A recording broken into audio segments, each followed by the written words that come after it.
kong ito. Gusto lang kitang makilala at makuha ko kopya ng cellphone number mo. Kasi ikaw lang ang babae na karapat-dapat na iduluhin ko. Dahil naakit mo ako at nakahanga sa kakaibang ganda mo. Snappers, sa'yo ang aking itatawag. Ba't ganyan ka? Ang hirap mong ipaliwanag. Tinatawag na kita, hindi mo ba napansin? Nagpapansin na nga ako, ayaw pa ring lingunin, ayaw pa ring tumingin, kaya medyo napahiya. Nakatingin sa'yo at ako'y nakatulala. Maganda ka at hugis bote ang iyong katawan.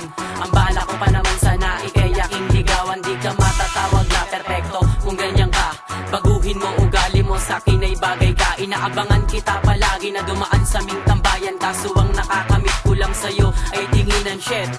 Na pero ka talaga, sana malaman mong tibok ng puso kong ito. Gusto lang kitang makilala at makuha ko kopya ng cellphone number mo. Kasi ikaw lang ang babae na karapat-dapat na iduluhin ko. Dahil naakit mo ako at nakahanga sa kakaibang ganda mo. Snappers, totoo aking sinasabi. Mag-iisang buwan na hindi ko pa rin nasasabi, ni hindi ko man lang nga makuha ang diga mo. Di naman ako pangit, di ba nga nakita mo? Sige, ikwepento ko simulat sa unat sa pool. Ikaw lang ang naiisip kahit nagbabasketball. Kasi ganito yon, alas 9 ng umaga dumaan ka girl sa aming iskinita. At ako naman ay nakatambay sa may terrace. Makilala lang kita, gagaling ako sa Tetris. Wait mo girl, itutuloy ko pa ang aking kwento. My name is K-Flesh, ako ay isang sugalo.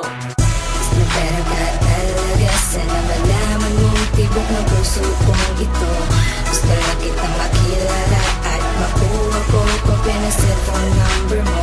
Kasi ikaw lang ang babae na karapat-dapat na iduluhin ko. Dahil naakit mo ako at nakahanga sa kakaibang ganda mo. Itutuloy ko na makinig ka, Isnavera. Oo nga pala, dumaan ka sa aming iskinita. Tapos nabigla ako nung ikay aking nakita. Kala ko kasi may bumagsak na anghel na naglalakad papunta dun sa may labasan. Ako'y nakatunganga-hanga sa iyong kaputian din nung kinagabihan. Ikay muling aking nakita, yung ganda mo kasi katangian ng prinsesa. Tinatawag kita shit, ako'y inisnap, pero okay lang yun, agad akong na-inlove. Kaya paalam na girl, Isnavera talaga. Sana balang araw din ikaw ay aking makilala. Na pero ka talaga, sana malaman mong tibok ng puso kong ito. Gusto lang kitang makilala at makuha